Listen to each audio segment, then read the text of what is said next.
Hola, querido amigo, bienvenido nuevamente a A este este tu tu curso, curso, El el mejor mejor manual manual de de crianza. crianza. Bien, estamos como siempre reunidos frente a este libro, la Biblia, que es el mejor manual de crianza y también es el mejor manual de vida para cualquier etapa de la vida. Ujú. Estamos en una serie que hemos titulado Madurez, avanzando hacia la madurez. Y vamos a recordar qué es madurez en términos bíblicos. La madurez en la Biblia es ejercitar el discernimiento a través del conocimiento y así poder tomar buenas decisiones. Entonces la madurez es ejercitar esa percepción espiritual donde se puede reconocer lo bueno de lo malo, donde se Discernir. puede comparar y contrastar, donde se pueden tomar buenas decisiones, donde hay conocimiento de las sagradas escrituras. Eso es madurez.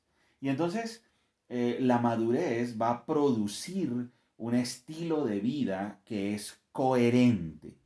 Y entonces por eso la primera carta a los Corintios es una carta muy interesante para aprender este gran concepto de la madurez.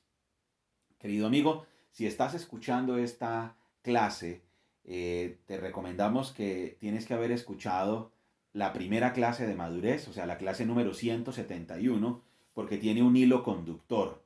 Entonces, si no has escuchado la clase número 171, entonces te invitamos a que la escuches primero para que puedas entender en qué vamos. Bien, avanzando hacia la madurez. Si eres un seguidor de Jesucristo, entonces te debe quedar clarísimo este tema de qué significa avanzar hacia la madurez. Y nosotros como familia y como individuos debemos entender que no podemos quedarnos simplemente como seguidores de Jesucristo, sino que la carta a los Corintios nos enseña esa gran virtud. Debemos avanzar hacia la madurez, debemos ejercitar el Ujú. conocimiento, el discernimiento, y nuestra vida práctica tiene que ser coherente con eso. Y ya entonces arrancamos la lectura en la primera carta del apóstol Pablo a los Corintios y para este estudio bíblico de madurez tenemos un texto base que lo encontramos allá en primera carta a los Corintios, capítulo 15, versículo 57. Entonces quiero que lo escuchemos. Primera carta a los Corintios, capítulo 15, versículo 57. Pero gracias a Dios, Él nos da la victoria sobre el pecado y la muerte por medio de nuestro Señor Jesucristo. Entonces, un verdadero seguidor de Jesucristo vive de acuerdo a este versículo. Vive en victoria sobre el pecado y sabe que tiene victoria sobre la muerte y por eso tiene esperanza en la vida eterna. Y esto cambia de una manera radical nuestra vida, nuestra forma de ver la vida.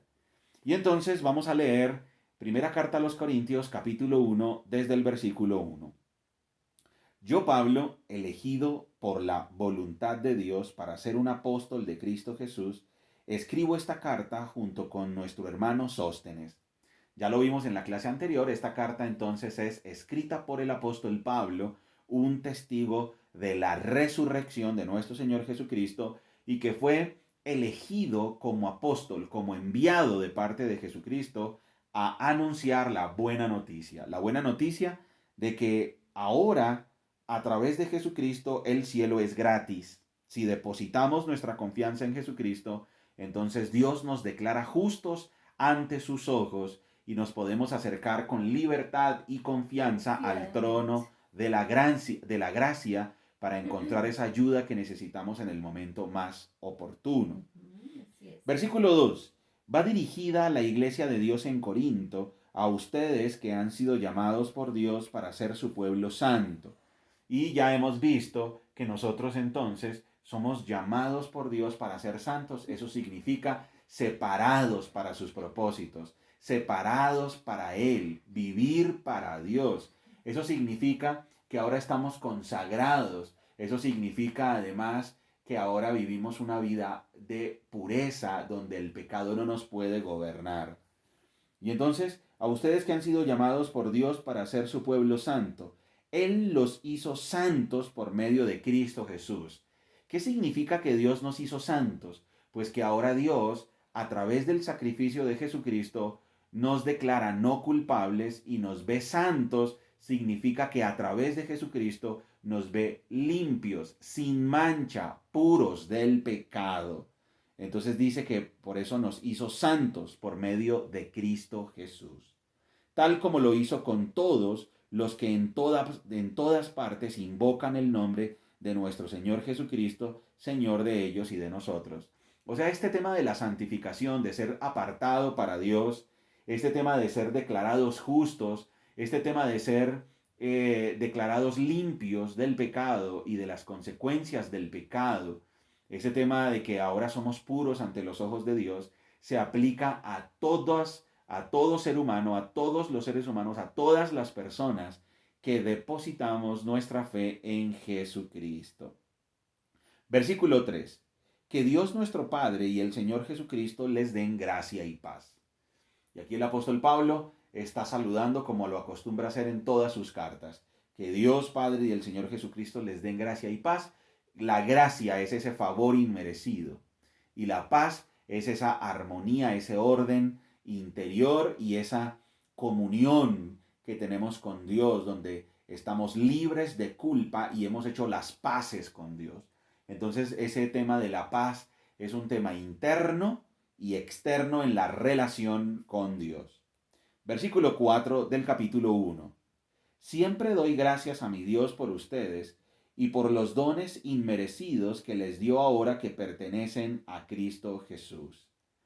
Y aquí el apóstol Pablo va a hablar de un tema que después va a explicar claramente en los capítulos 12, 13 y 14, y es de los dones espirituales. Eso quiere decir de aquellas capacidades especiales que Dios les da a los seguidores de Jesucristo para enriquecer la iglesia. Más adelante aclararemos muy bien de qué se tratan estos dones, pero nos debe quedar algo claro, y es que los dones son capacidades, son talentos. Entonces esas capacidades son para edificar la iglesia, para edificar la comunidad de personas que conformamos la iglesia, que somos los seguidores de Jesucristo. Versículo 5. Por medio de él, o sea, por medio de Jesucristo, Dios ha enriquecido a la iglesia de ustedes en todo sentido, con toda la elocuencia y todo el conocimiento que tienen. Esto confirma que es verdad lo que les dije acerca de Cristo. Ahora tienen todos los dones espirituales que necesitan mientras esperan con anhelo el regreso de nuestro Señor Jesucristo. Y entonces, recordemos que el apóstol Pablo entonces nos dice, o le está diciendo, mejor dicho, a la iglesia de Corinto, que ellos han sido enriquecidos porque en el momento en que nacieron de nuevo, en el momento en que fueron regenerados y perdonados sus pecados, además de eso, entonces Dios los capacita con unos dones, con unas capacidades, con unos talentos especiales para que edifiquen el cuerpo de creyentes y de esa manera la iglesia crezca y permanezca unida. Él los mantendrá firmes hasta el final para que estén libres de toda culpa el día que nuestro Señor Jesucristo vuelva.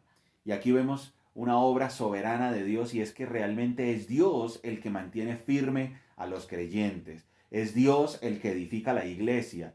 Si la iglesia no fuera obra de Dios, hace muchísimos años la iglesia ya habría desaparecido.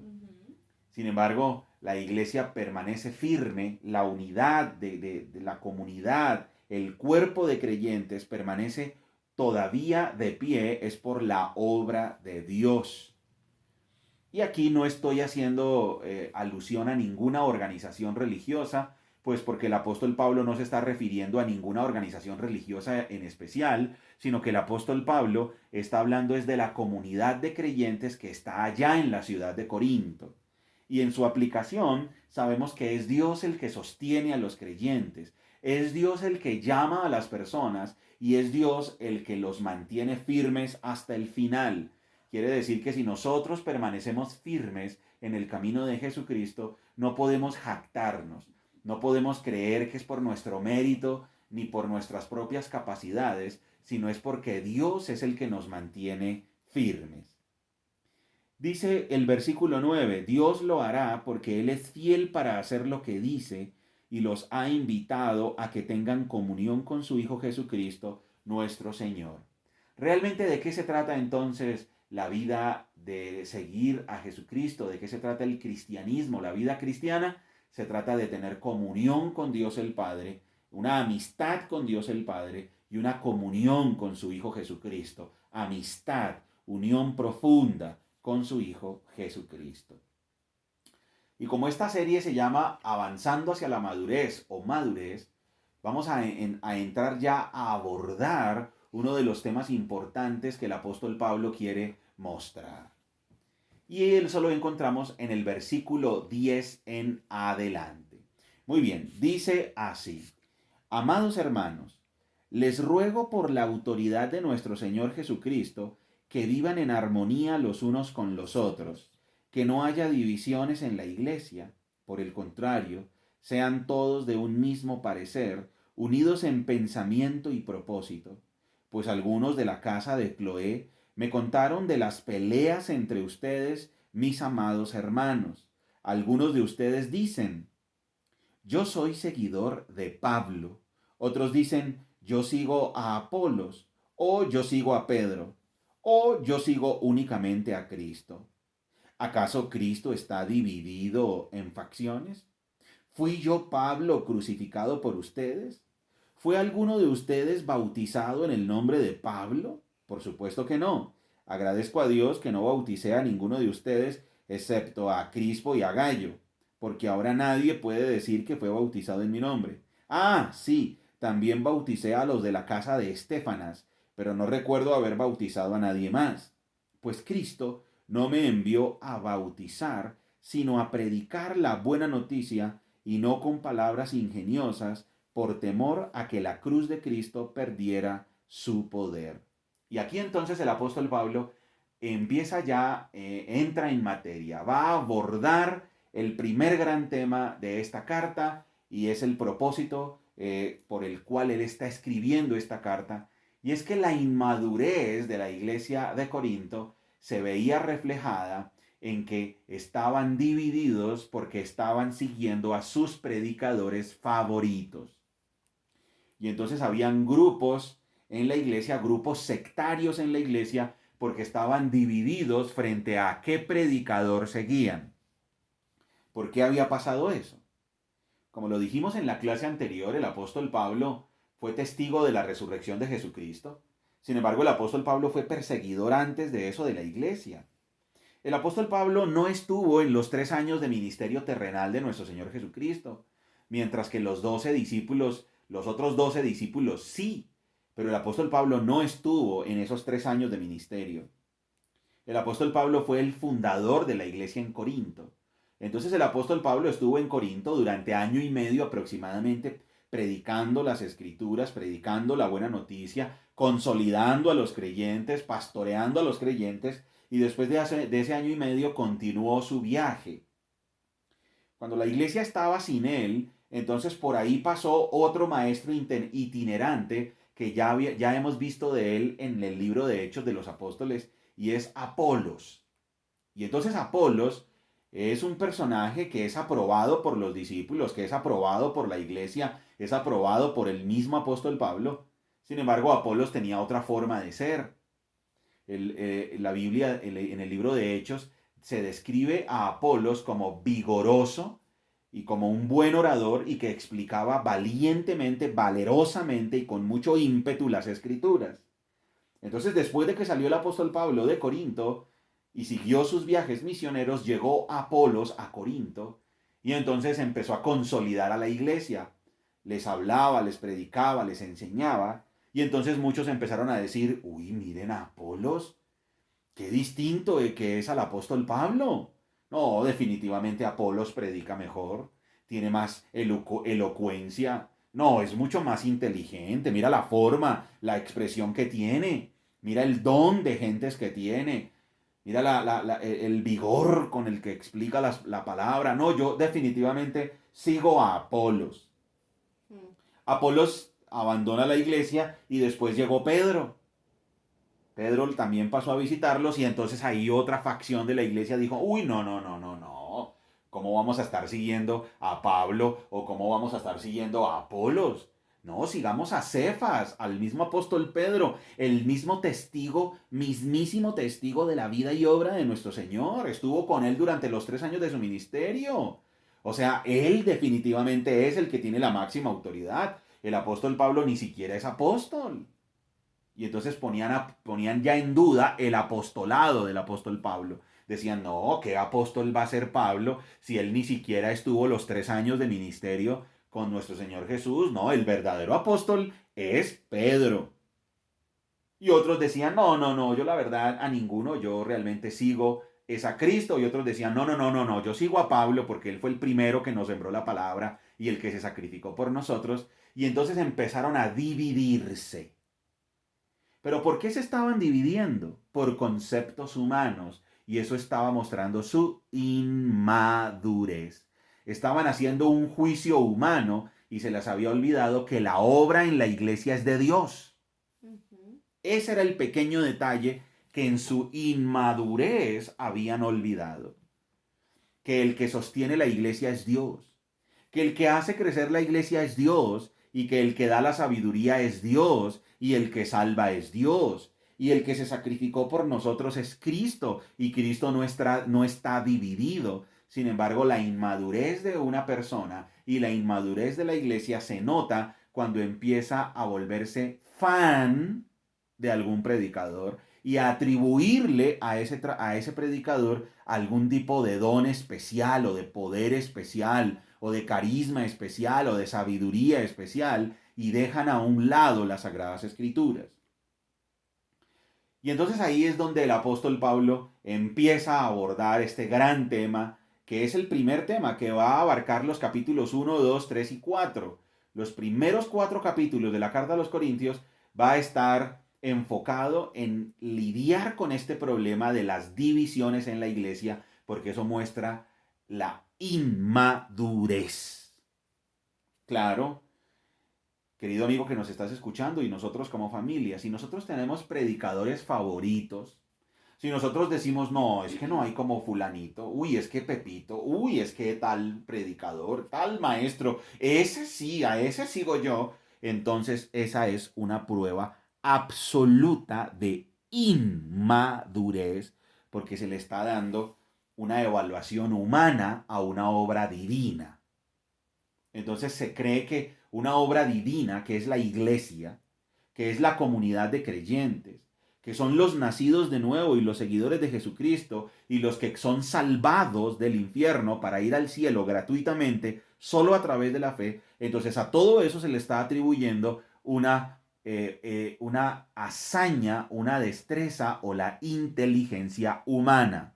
Y entonces el apóstol Pablo va a empezar a explicar que detrás de la iglesia y detrás de la salvación no hay sabiduría humana, no hay intervención humana, no hay destrezas y técnicas y tácticas humanas. Ahí es donde muchas personas dicen, ay, no, a mí me gusta ir a donde tal predicador o donde tal maestro porque es que su método sí, sus técnicas sí, sus tácticas sí, y entonces se le atribuyen técnicas, tácticas, sabiduría humana a algo que es netamente divino, que es la obra de Dios. Y entonces ese es el primer asunto con el que el apóstol Pablo va a lidiar. Quiere decir que en esta clase 172, que es la clase número 2 de este tema de madurez, en esta clase podemos concluir que la primer señal de inmadurez es cuando hay divisiones porque se siguen a líderes o a maestros humanos en vez de seguir la Biblia. Esa es la primer señal de inmadurez. Y entonces ya hay divisiones en la iglesia y ya se dice, no, no, no, no, no, yo sigo a Pablo, no, yo sigo a Apolos, no, yo sigo a Pedro. Vuelvo a leer. Voy a leer desde el 10 nuevamente hasta el 17 para que nos quede clarísimo. Amados hermanos, les ruego por la autoridad de nuestro Señor Jesucristo que vivan en armonía los unos con los otros, O sea, la armonía entre cristianos es una prueba de madurez. Que no haya divisiones en la iglesia. Las divisiones son una muestra de la inmadurez. Por el contrario, sean todos de un mismo parecer, unidos en pensamiento y propósito. Pues algunos de la casa de Cloé me contaron de las peleas entre ustedes, mis amados hermanos. Miren la ternura con la que el apóstol Pablo les está hablando. Amados hermanos, mis amados hermanos. Ya les ha dicho 2 veces, mis amados hermanos, en estas líneas. Algunos de ustedes dicen, yo soy seguidor de Pablo. Si ven la inmadurez, o sea, yo soy seguidor de Pablo. Siguen a alguien humano. Otros dicen, yo sigo a Apolos, o yo sigo a Pedro, o yo sigo únicamente a Cristo. Y en el versículo 13, miren lo que él les dijo. ¿Acaso Cristo está dividido en facciones? ¿Fui yo, Pablo, crucificado por ustedes? ¿Fue alguno de ustedes bautizado en el nombre de Pablo? Por supuesto que no. Agradezco a Dios que no bauticé a ninguno de ustedes, excepto a Crispo y a Gallo. Verso 16. Ah, sí, también bauticé a los de la casa de Estéfanas. Verso 17. Pues Cristo no me envió a bautizar, sino a predicar la buena noticia. Entonces, ¿en qué está el énfasis? De acuerdo a lo que está diciendo el apóstol Pablo. El énfasis está en el mensaje, no en el mensajero. El énfasis debe estar en la buena noticia, que la buena noticia nos habla es de Jesucristo, como ya lo leímos en Romanos. Entonces el énfasis debe estar en la noticia, en el mensaje, en las escrituras y no en el mensajero. Por eso ya hemos hablado en el mejor manual de crianza. Si hay un predicador o un maestro de la Biblia que dirige su atención hacia él mismo para que la gente lo siga a él, es un falso maestro. Versículo 17 nuevamente. Pues Cristo no me envió a bautizar, sino a predicar la buena noticia. Y miren este punto. Y no con palabras ingeniosas, por temor a que la cruz de Cristo perdiera su poder. Quiere decir que la predicación del Evangelio, de las buenas noticias acerca de Jesucristo, no se puede basar en la destreza humana y en la elocuencia humana y en la sabiduría humana. Yo he escuchado seguidores de Jesucristo inmaduros que dicen, ay, es que a mí me encanta la predicación de Pepito Pérez porque es que él sí utiliza unos ejemplos y unos argumentos que son tan reales. Es que definitivamente él, como si estudió tal cosa, él sí tiene autoridad para enseñar. ¿Qué? Ojo que aquí está violando lo que dice el apóstol Pablo y es no con palabras ingeniosas. O sea, el punto está en que el mensaje se debe limitar a lo que digan las escrituras, no a mis palabras elocuentes, ingeniosas de sabiduría humana, y por eso el apóstol Pablo va a invertir 4 capítulos en explicar este punto. ¿Cuál es el punto que él va a explicar? Y vuelvo y lo repito, que el evangelio no depende de palabras ingeniosas de sabiduría humana, sino las palabras sencillas y elementales del evangelio.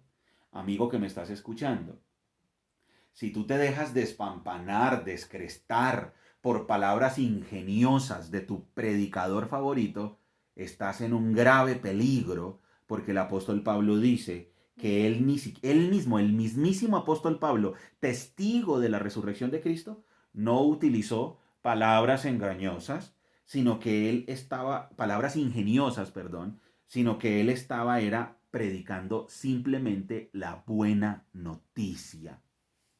Que nos quede ese concepto claro porque es lo que él va a desarrollar en los 3 siguientes capítulos, capítulo 1, 2, 3, 4.